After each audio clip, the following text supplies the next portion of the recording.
Hello बच्चों, हम पढ़ रहे थे नाभिक और नाभिक में हम पढ़ने वाले हैं न्यूक्लियर रिएक्टर और इसे ही हम कहते हैं परमाणु भट्टी।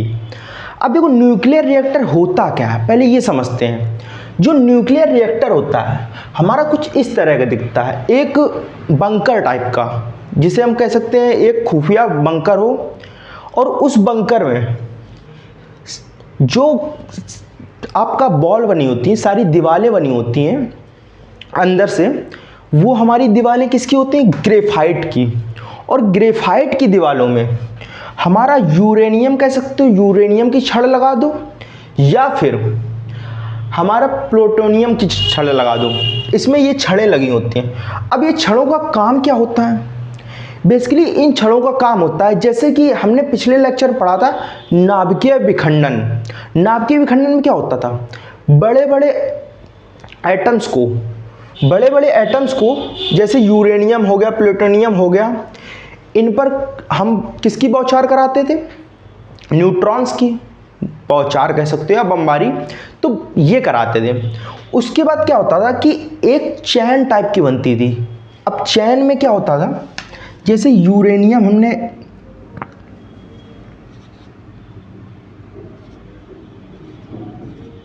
ये लिया यूरेनियम, और यूरेनियम पर हमने किसकी बौछार करा दी? न्यूट्रॉन की। तो जो ये न्यूट्रॉन की हमने बारिश करवाई, इससे यूरेनियम ये वाला बन जाएगा 92 यूरेनियम, और यहाँ पे एक पावर में तो ये जुड़ जाएगा, ये हो जाएगा। अब ये एक पूरा बन गया। ये जो बना यूरेनियम, इसकी जस्ट रिएक्शन हो जाती है इसके बाद, मतलब ये बनने के बाद हाल रिएक्शन हो जाती है, और इसके बाद हमारा कुछ ये प्राप्त होता है, बेरेनियम एंड क्रिप्टॉन। बेरेनियम जो होता है इसका परमाणु क्रमांक 56 होता है, परमाणु भार होता है 144, और क्रिप्टॉन का 36 होता है परमाणु क्रमांक, और परमाणु भार होता है 89। और इसके साथ साथ हमें 3 न्यूट्रॉन्स प्राप्त होते हैं। 3 न्यूट्रॉन्स प्राप्त होते हैं। जो ये 3 न्यूट्रॉन्स होते हैं, अब इनकी रिएक्शन 2 टाइप्स होती है। कैसे? देखो भाई, इसकी हमें रिएक्शन करानी है। यहाँ पे भी हमने न्यूट्रॉन लिया था। अब हमें कितने न्यूट्रॉन्स मिल गए? यहाँ पे हमें मिल गए 3 न्यूट्रॉन्स, 0n1, 0n1, 0n1। अगर हमें यूरेनियम फिर से मिल गया, ये रॉड है, ठीक है, एक प्रकार की रॉड है, और रॉड जल्दी से ख़त्म होने वाली नहीं है, तो इसका मतलब क्या है? ये हमें रॉड हमेशा मिलती रहेगी और न्यूट्रॉन्स की रिएक्शन होती रहेगी।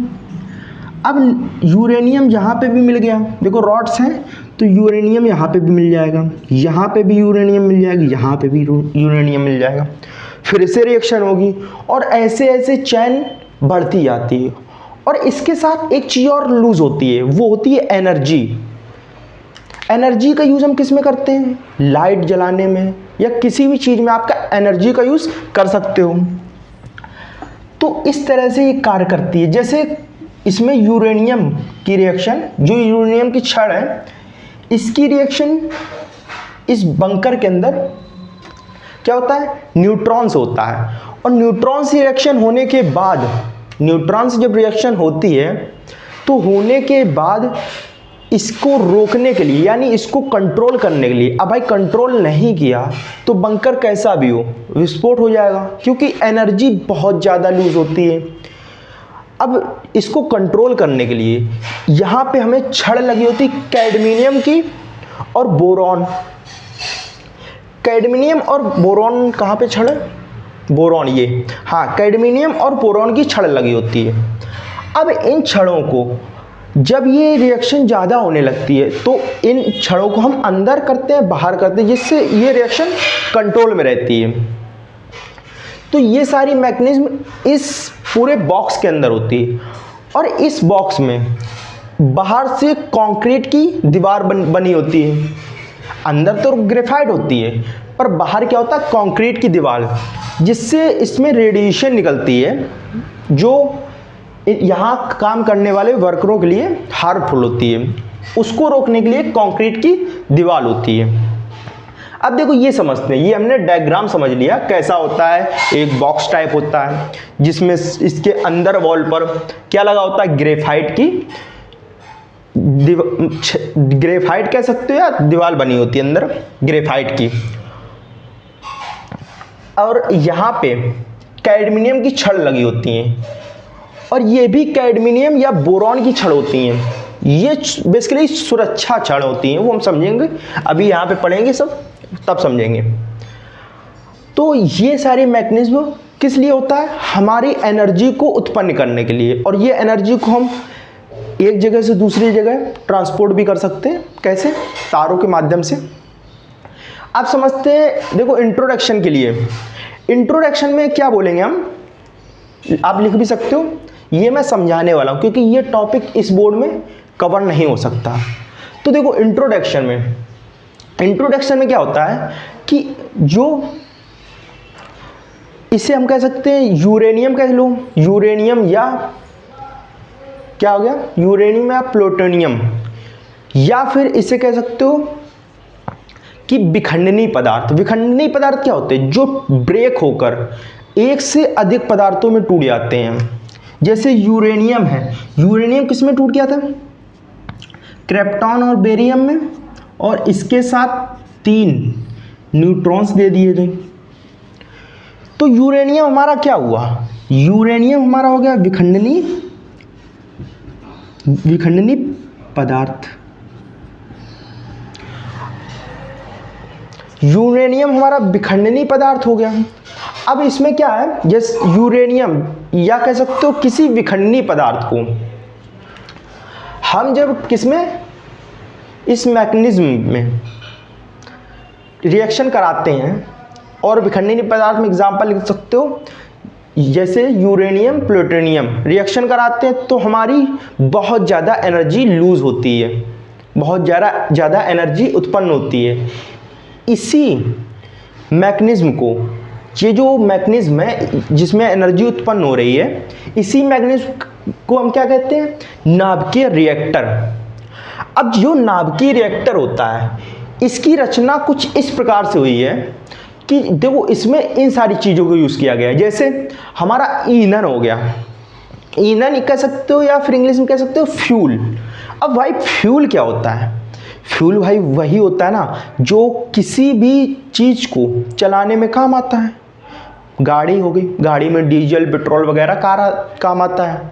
कोई भट्टी हो गई, कोयला काम आता है, और भी आप ईंधन ले सकते हो। जनरेटर हो गया, फ्यूल उसमें भी लगता है। ऐसे ही ये जो नाभिकीय रिएक्टर होता है, इसमें भी फ्यूल लगता है, और फ्यूल के रूप में क्या होता है, यूरेनियम या प्लूटोनियम। यूरेनियम या प्लूटोनियम का यूज़ किया जाता है। अब जो ये ईंधन होता है, ईंधन इतना पावरफुल होता है कि इससे एनर्जी बहुत ज़्यादा लूज होती है। मतलब कह सकते हो कि अगर आप एक एटम बम को, एटम बम जानते हो, परमाणु बम को इस रिएक्टर में आप फोड़ दो तो इतनी ज़्यादा एनर्जी लूज होगी कि आप एक प्रदेश को 1 महीने तक बिजली प्रोवाइड कर सकते हो, इतनी एनर्जी। तो देखो इसमें ईंधन कौन सा यूज़ होता है, यूरेनियम या प्लूटोनियम। अब यूरेनियम या प्लूटोनियम यूज़ होगा तो भाई इसमें न्यूट्रॉन्स भी निकलेंगे। अब जब न्यूट्रॉन्स निकलते हैं, उन न्यूट्रॉन्स को कंट्रोल किया जाता है। कहते भाई तुम 3 न्यूट्रॉन्स निकल रहे हो, हम 2 को रोक लेंगे कैडमिनियम या बोरॉन की छड़ से, और 1 को आगे बढ़ने देंगे। जो एक आगे बढ़ता चला जाता है, यानी एक की हमेशा रिएक्शन होती है, इसे हम कहते हैं नियंत्रित अभिक्रिया या नियंत्रित विखंडन कहते हैं। नियंत्रित विखंडन यानी जो ये रिएक्शन हो रही है एक तरह से कंट्रोल में हो रही है, यानी इससे इस जो मैकेनिज्म है इस पर कोई हार्म नहीं पहुंचेगा। अब अगर बात करते हैं फ्यूल की, तो बात हो गई, कौन सा फ्यूल है, यूरेनियम या प्लूटोनियम हमारा फ्यूल हो गया, जिसको हम किस में यूज लेते हैं, इस नाभिकीय रिएक्टर में। अब ये मंदन भाई क्या होता है, मंदन का मतलब है किसी भी कोई रिएक्शन चल रही है, अब रिएक्शन चल रही है तो उसको भाई कभी ना कभी ऐसा होगा कि ये रिएक्शन बहुत ज़्यादा हो जाए, यानी हम इसको कंट्रोल ना कर पाएँ। ये भले छड़ लगी हैं पर इनसे हम कंट्रोल ना कर पाएँ इसको। तो इसको कंट्रोल करने के लिए, इसको अगर कंट्रोल करना है हमें, तो दो मैकेनिज्म होते हैं। क्या? एक तो ये जो अर्जेंट वाली छड़ें होती हैं, जिसे कह सकते हो कि अर्जेंट में कोई घटना हो गई। अब अर्जेंट में आप क्या करोगे? फायर ब्रिगेड तो भाई बहुत टाइम लगेगा आने में, आग लग गई, फायर ब्रिगेड टाइम लगेगा। उससे पहले आप जो आपके पास उपकरण होगा, पानी हो गया या कुछ मिट्टी वगैरह, तो वहाँ पे आप उसी टाइम डालने की कोशिश करोगे। तो इसमें ऐसा होता है कि अभी तो आप इसका यूज़ नहीं कर सकते, क्योंकि ये एक ऐसी पॉलिसी है जिसको हम तब यूज़ करते जब बहुत अनकंट्रोलेबल हो जाए। अब यहाँ पे क्या है, मंथन कब करेंगे? मंथन तब करेंगे जब लगेगा हमें कि भाई रिएक्शन तो हो रही है, रिएक्शन कुछ ज़्यादा ही हो रही है, मतलब थोड़ी ज़्यादा हो रही है रिएक्शन, तो इसके लिए मंथन का यूज़ करते हैं। अब मंथन क्या करता है? मंथन में हम D2O, यानी D2O को कहते हैं भारी जल, D2O यानी भारी जल। ये जो भारी जल होता है, ये इन सब में से ग्रेफाइट, बोरॉन बेल, इन सब में से अच्छा माना जाता है कि ये अच्छा मंथन रोकता है, मतलब मंथन करता है। तो इसका हम यूज़ करेंगे। या फिर ग्रेफाइट। ग्रेफाइट क्या होता है? ग्रेफाइट तो वॉल है जिसमें हमारी यूरेनियम की छड़ है। अब ग्रेफाइट का हम यूज़ कैसे करेंगे? जैसे ये सुरक्षा छड़ है, सुरक्षा छड़ हम यहाँ पे पढ़ेंगे। कहाँ पे? चलो यहीं पढ़ लेते, बाद में फिर बता देंगे। जो ये सुरक्षा छड़ होती हैं, सुरक्षा छड़ को शट डाउन कर दिया जाता है, यानी जो ये छड़ें होती हैं अर्जेंट में यूज़ होती हैं, इनको एकदम से शट डाउन किया जाता है। और जैसे ही शट डाउन होती हैं छड़ें, आपकी कुछ इस तरह से दीवार हो गई। अब जब शट डाउन करोगे तो साइड साइड में ये ब्लॉक कर देती हैं दीवार को, जहाँ पे हमारी कैडमिन की छड़ लगी होती हैं, सॉरी यूरेनियम की छड़ लगी होती हैं। जो ये ग्रेफाइट में यूरेनियम की छड़ लगी हैं, इनको ब्लॉक कर देती हैं। जब भाई यूरेनियम ही नहीं रहेगा तो रिएक्शन भी बंद हो जाएगी, रिएक्शन होगी नहीं, आगे नहीं बढ़ेगी। तो ऐसा होता है। और बोरवेल होता है ऑक्साइड, ठीक है, जिसका हम यूज़ किस में करते हैं? मंथन के लिए। अब थर्ड पॉइंट हमारा शीतलक क्या होता है भाई? अब शीतलक का मतलब ये है जब हमारी रिएक्शन हो रही होती है, रिएक्शन होने के बाद इस मैकेनिज्म को हमें ठंडा करना पड़ता है। ठंडे करने के लिए क्या करेंगे? इसमें छेद होते हैं, छोटे छोटे छेद होते हैं, इनको हम ओपन कर देते हैं, जिसकी मदद से एयर, वाटर एंड CO2 को फ्लो कराते हैं। अब भाई CO2 क्या करता है? CO2 अगर आग जल रही है तो CO2 आग को कम करता है। वाटर क्या करता है? किसी चीज़ को ठंडा करता है। एयर क्या करता है? वो भी वही कार्य करता है। तो शीतलक में ये सिर्फ कार्य होता है कि अगर ये मैकेनिज्म को हमें ठंडा करना है तो इसको हम एयर, वाटर एंड CO2 को फ्लो करा देते हैं। अब देखो, परिरक्षक का मतलब क्या है? जो बाहर लोग कार्य कर रहे हैं, इस मैकेनिज्म जहां बना है वहां पे लोग बाहर कार्य करते हैं, तो बाहर करने वाले लोगों को इस मैकेनिज्म से कोई हार्म ना पहुंचे। क्योंकि ये जो मैकेनिज्म होता है, इसमें जब यूरेनियम या प्लूटोनियम की रिएक्शंस होती हैं तो बहुत ज़्यादा एनर्जी के साथ साथ इसमें कुछ हार्मफुल गैसेस और कुछ किरणें निकलती हैं। वो किरणें क्या करती हैं? लोगों को हार्मफुल करती हैं, मतलब हानियाँ पहुंचाती हैं। अब ये किरणें इस मैकेनिज्म से बाहर ना निकलें तो यहाँ पे हमारी कंक्रीट, ये जो ग्रेफाइट की दीवार होती है उसके बाहर कंक्रीट की दीवार बनी होती है। कंक्रीट यानी पत्थर वगैरह की, पत्थर कह सकते हो या आपकी जैसे जनरली दीवार बनी होती है ईंट सीमेंट से वैसे बनी होती है कंक्रीट की दीवार, जिससे क्या होता है हार्मफुल जो रेडिएशन होती हैं, हार्मफुल रेडिएशन इस मैकेनिज्म से बाहर नहीं आ पाती हैं। ठीक है, अब ये देखो नियंत्रित छड़, ये मैं बताने वाला था लास्ट में। नियंत्रित छड़ क्या होती हैं?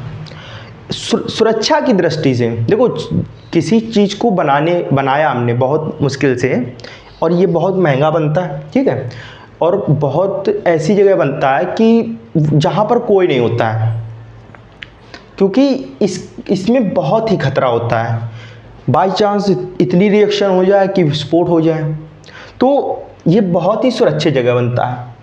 फिर भी इसमें ऐसी छड़ें लगाई जाती हैं जिसे नियंत्रित छड़ें कहा जाता है, जैसे कि जब रिएक्शन अनकंट्रोलेबल हो जाए, मतलब हम इसको कंट्रोल नहीं कर सकते, तो कुछ ऐसी मैकेनिज्म होता है कि ये जो सुरक्षा छड़ें होती हैं ये तब अपने आप एक्टिवेट हो जाती हैं, और एक्टिवेट होने के बाद ये कुछ इस तरह से हमारी ग्रेफाइट को ढक लेती हैं, यानी कह सकते हो ग्रेफाइट को ब्लॉक कर देती हैं। और जब ग्रेफाइट ब्लॉक हो जाता है, ग्रेफाइट में यूरेनियम की छड़ें लगी होती हैं, ठीक है। अब भाई ग्रेफाइट में ऐसे तो यूरेनियम की छड़ें घुसी नहीं होंगी, क्योंकि ये मैकेनिज्म के बाहर आ रही हैं। आप कहोगे भाई ये तो मैकेनिज्म के बाहर आ रही, बाहर रिएक्शन हो जाएगी। नहीं, ये छड़ें सिर्फ मैंने इसलिए दिखाई हैं ऐसे, क्योंकि इन छड़ों को मैं ऐसे अंदर नहीं बना सकता। देखो कुछ ये इस तरह से बनी होती है अंदर तरफ, इस तरह से ऐसे पूरे में बनी होती हैं छड़ें, और जो ये छड़ें होती हैं ये बाहर तरफ होती हैं, बाहर तरफ से अंदर तरफ ढकेल दी जाती हैं, जिसकी वजह से ये रिएक्शन रुक जाती है। और ये ऊपर साइड से होती हैं, ऊपर साइड से नीचे साइड शट डाउन होती हैं, जिसकी वजह से ग्रेफाइट की जो लेयर होती है उसको ब्लॉक कर देती हैं। जैसे ही ग्रेफाइट की लेयर को ब्लॉक करती हैं ये छड़ें, तो क्या होता है यूरेनियम का भी कनेक्शन कट जाता है, इस उपकरण से यूरेनियम का कनेक्शन कट जाता है। अब जैसे देख सकते हो ये अभी दिख रहा है आपको मार्कर, अगर इस मार्कर के बीच में हम ये मान लिया ये छड़ है, कैडमियम या बोरॉन की छड़ है। अब ये छड़ वैसे तो ऊपर से आएगी, पर हमने देखो छड़ नीचे से, अब इसको बीच में ला दिया हमने। जैसे ही बीच में ला दिया तो क्या हुआ, इसका कनेक्शन जो छड़ था इसका कनेक्शन आपसे कट गया। जैसे ही कनेक्शन कट गया तो इसकी रिएक्शन होना बंद हो गई, तो इसे कहते नियंत्रित छड़ें, और इसे ही हम कहते हैं सुरक्षा छड़, जो कि कैडमियम की बनी होती है। एक सेट होता है, मतलब एक तरह का सेट होता है जिसे हम सुरक्षा छड़ें भी कहते हैं, ठीक है। ये अब देखेंगे क्रियाविधि क्या होती है। क्रियाविधि देखो कुछ इस तरह की होती है कि जैसे हम यूरेनियम या कह सकते हो विखंडनी पदार्थ की इस मैकेनिज्म में, या कह सकते हो नाभिकीय रिएक्टर या परमाणु भट्टी में रिएक्शन कराते हैं, तो क्या होता है, तो ये रिएक्शन पहली बात तो नियंत्रित रिएक्शन होती है, कंट्रोलेबल रिएक्शन होती है। कंट्रोलेबल रिएक्शन के कारण इसमें रिएक्शन होती रहती है और एनर्जी बहुत ज़्यादा लूज होती है, जिस एनर्जी को हम यूज़ में ले लेते हैं। अब देखो ये क्रियाविधि है, और इस क्रियाविधि में जनरली हम किसका यूज़ करते हैं, यूरेनियम का या प्लूटोनियम का। यूरेनियम या प्लूटोनियम का यूज़ करके हम इस पूरे रिएक्टर में, नाभिकीय रिएक्टर में एनर्जी को उत्पन्न करते हैं। अब अनुप्रयोग देखेंगे। अनुप्रयोग क्या होते हैं? अनुप्रयोग 94 प्लूटोनियम 238, ये प्लूटोनियम है का कृत्रिम उत्पादन। देखो इस रिएक्टर में क्या होता है, इस रिएक्टर के अलावा जो ये 94 प्लूटोनियम 238 है, इसका यूज़ जो होता है कृत्रिम उत्पादनों में भी किया जाता है, ठीक है।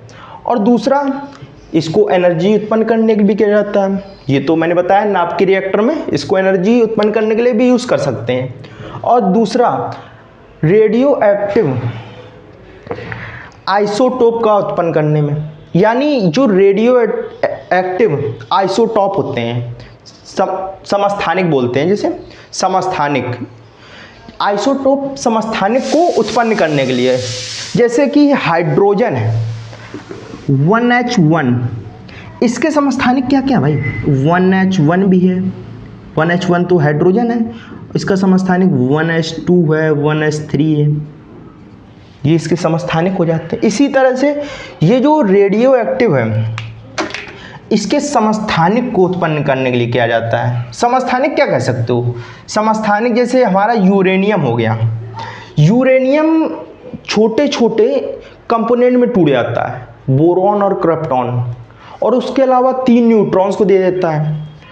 जैसे यूरेनियम हमारा है क्रिप्टॉन और बोरॉन में टूट जाता है, सॉरी बेरियम, क्रिप्टॉन और बेरियम में टूट जाता है। अब ये भाई क्रिप्टॉन और बेरियम में टूटा है तो ये छोटे छोटे इसके समस्थानिक ही तो हैं।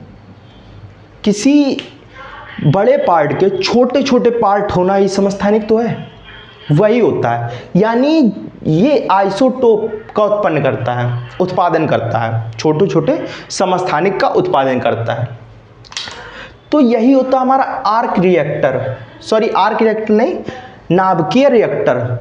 और नाभिकीय रिएक्टर क्या करता है, या परमाणु भट्टी क्या करता है कि एनर्जी को उत्पन्न करता है, बहुत ज़्यादा एनर्जी को उत्पन्न करता है, जिसकी मदद से हम क्या कर सकते हैं, बिजली बना सकते हैं, एनर्जी को बनाकर किसी चीज़ में यूज़ कर सकते हैं। तो यही हमारा मैकेनिज्म होता है, नाभिकीय विखंडन या परमाणु भट्टी। अब देखो नाभिकीय विखंडन तो हमने पढ़ लिया, अब इसके आगे हम पढ़ने वाले हैं जिसमें क्या, अभी तो हमने एक एटम को, बड़े एटम को छोटे छोटे एटम में ब्रेक किया था जिसे विखंडन कहा गया। अब हम बड़े एटम, सॉरी छोटे छोटे एटम को एक बड़े एटम में कन्वर्ट करेंगे। तो हम आगे पढ़ेंगे और ये क्या होता है ये सब आगे समझेंगे। अब मिलेंगे नेक्स्ट पार्ट में, नेक्स्ट वीडियो के साथ, तब तक के लिए बाय बाय।